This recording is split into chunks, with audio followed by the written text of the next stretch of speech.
मंडळी, स्वामी महाराजांची जी आद्यबखर आपण ऐकतो आहोत ती सर्वप्रथम साप्ताहिक पुणे वैभवमध्ये ज्या लेखमाला प्रसिद्ध झाल्या त्याही 1899 साली त्याचं ग्रंथरूप आहे, संकलन आहे. त्यामुळे ह्या आद्यबखर पुस्तकाची जी भाषा आहे ती थोडी प्राचीन आहे आणि मी कितीही बोलीभाषेमध्ये रूपांतरित करून तुमच्यापर्यंत पोहोचवण्याचा प्रयत्न केला, भाषा सहज सरळ सोपी करून पोहोचवण्याचा प्रयत्न केला, तरी कधी जे मूळ शब्द आहेत ते बाहेर येतात, वाचनात येतात आणि ते तुमच्यापर्यंत जातात.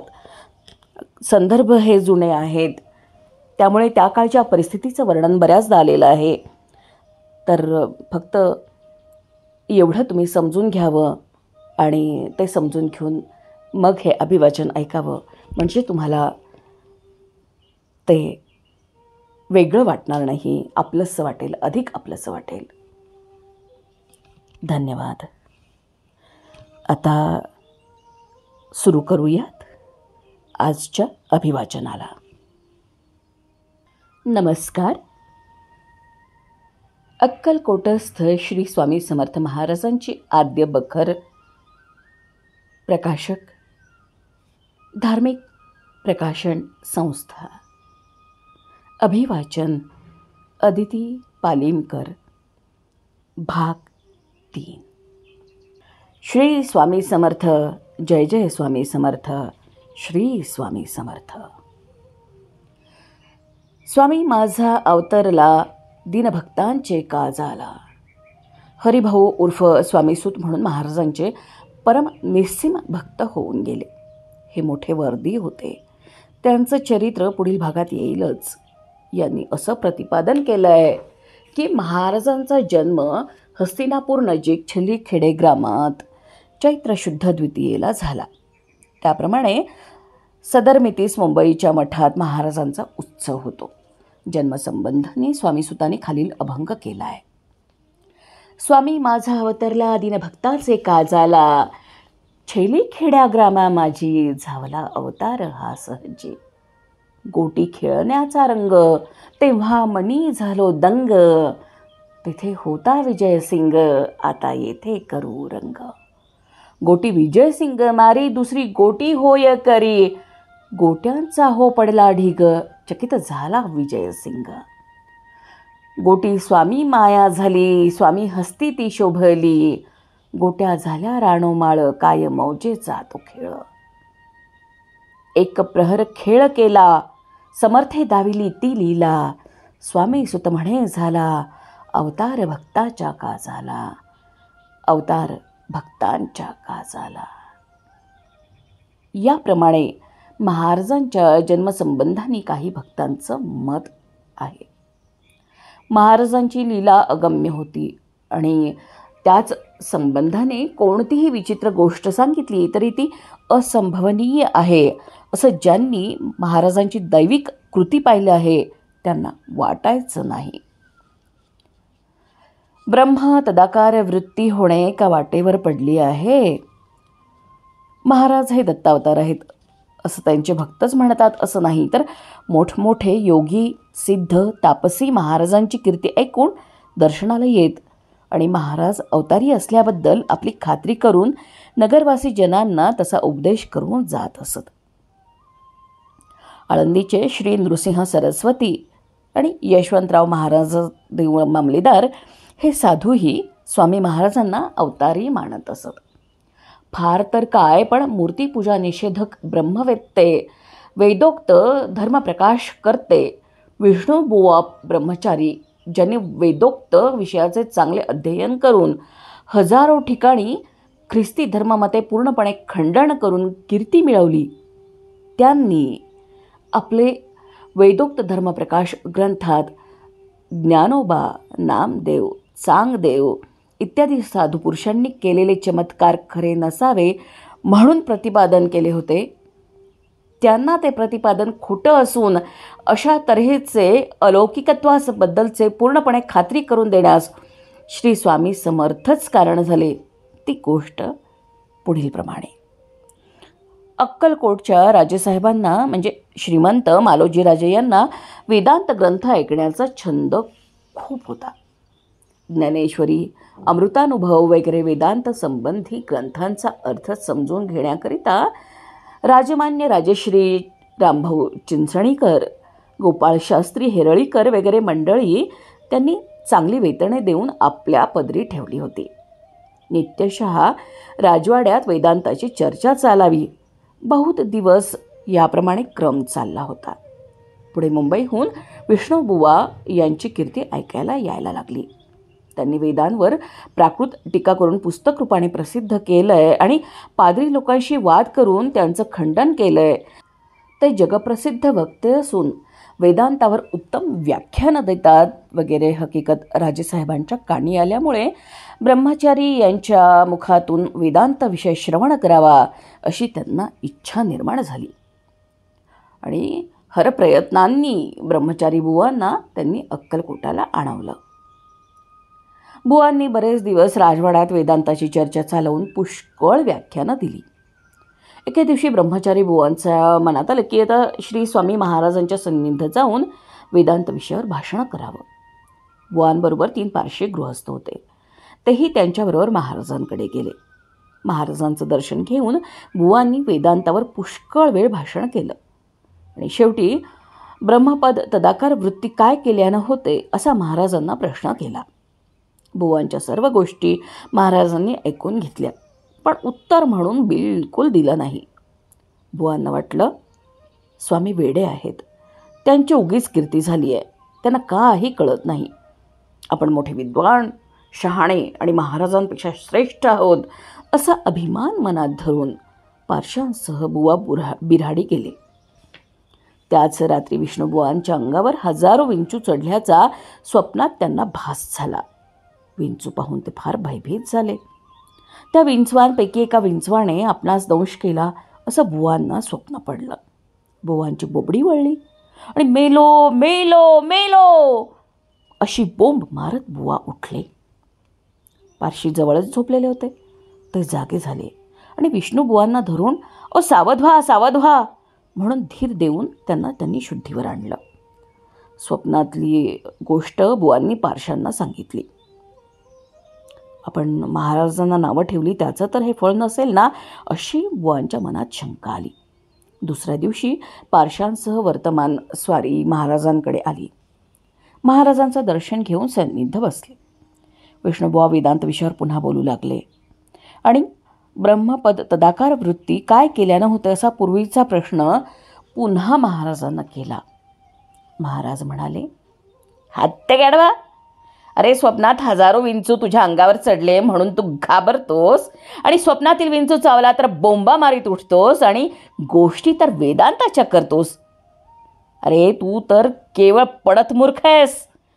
ब्रह्मपद तदाकार वृत्ती होणं ही का वाटेवर पडली आहे का?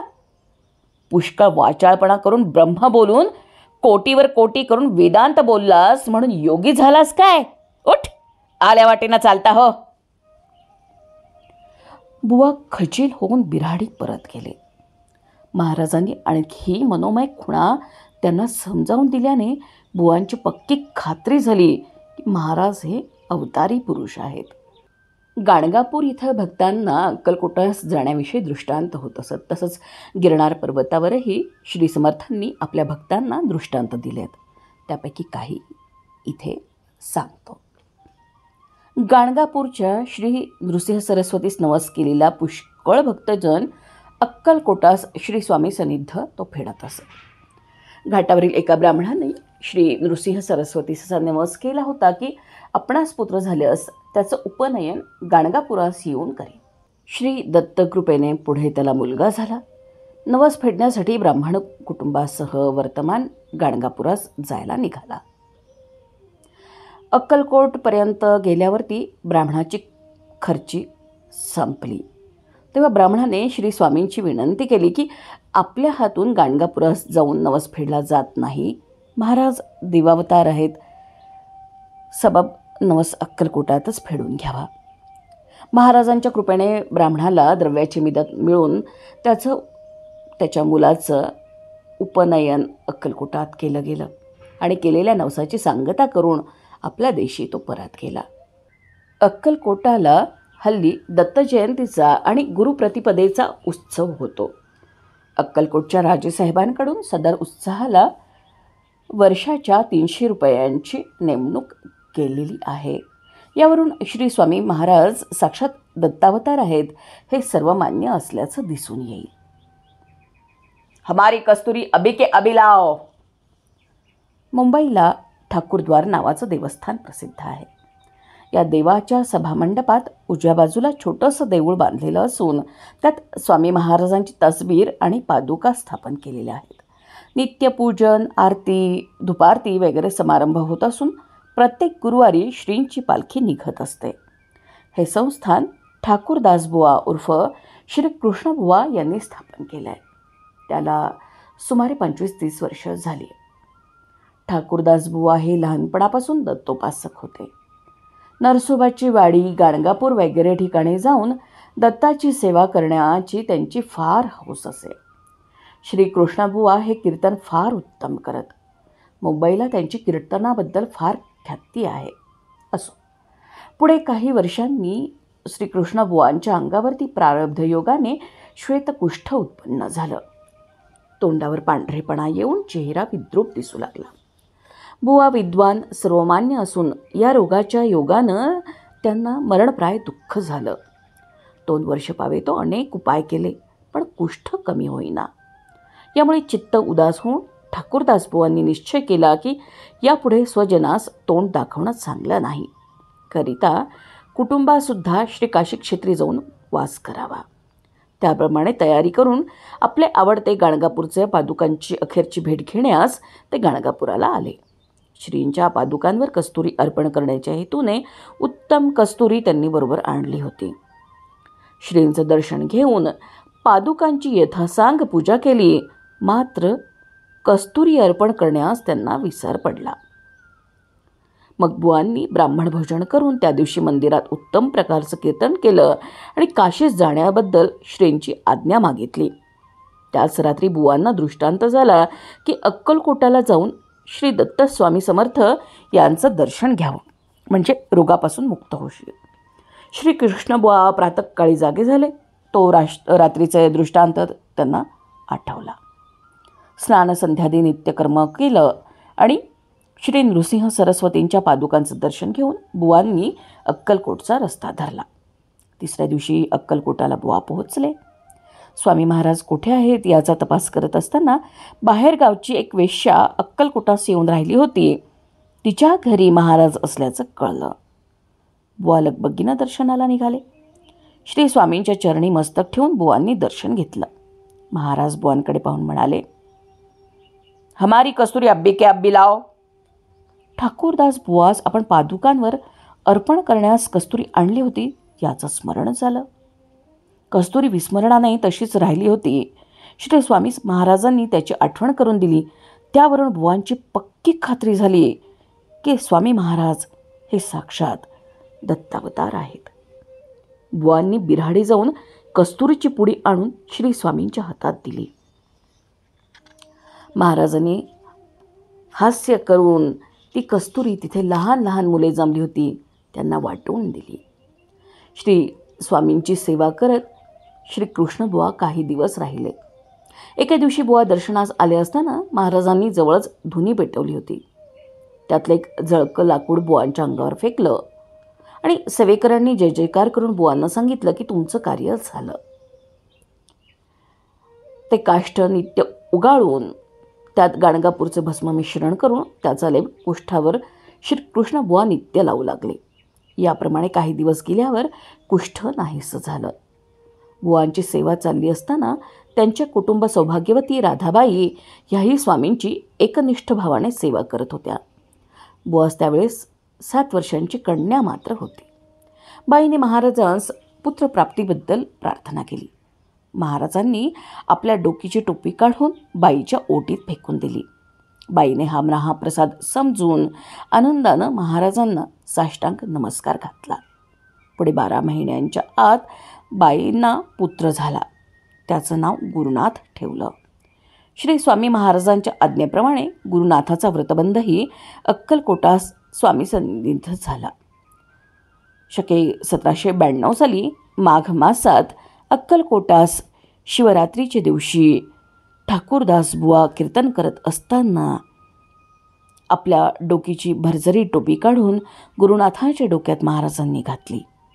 पुढे ठाकूरदास बुवा श्री स्वामींचे पूर्ण भक्त झाले. प्रतिवर्षी गुरुप्रतिपदेच्या उत्सवास अक्कलकोटास येऊन 4 दिवस कीर्तन करून आनंद करत असत. श्री स्वामी महाराजांच्या पादुका मुंबईस ठाकूरद्वारी त्यांनी स्थापन केल्या आहेत. ठाकूरदास बुवा हल्ली कैलासवासी आहेत, पण गुरुनाथ बुवा हे ठाकूरद्वारी स्वामींचे भजन पूजन भक्ती पुरस्सर करत असतात. अक्कलकोटस्थ श्री स्वामी समर्थ महाराजांची आद्य बखर भाग 3 समाप्त. क्रमशः. धन्यवाद.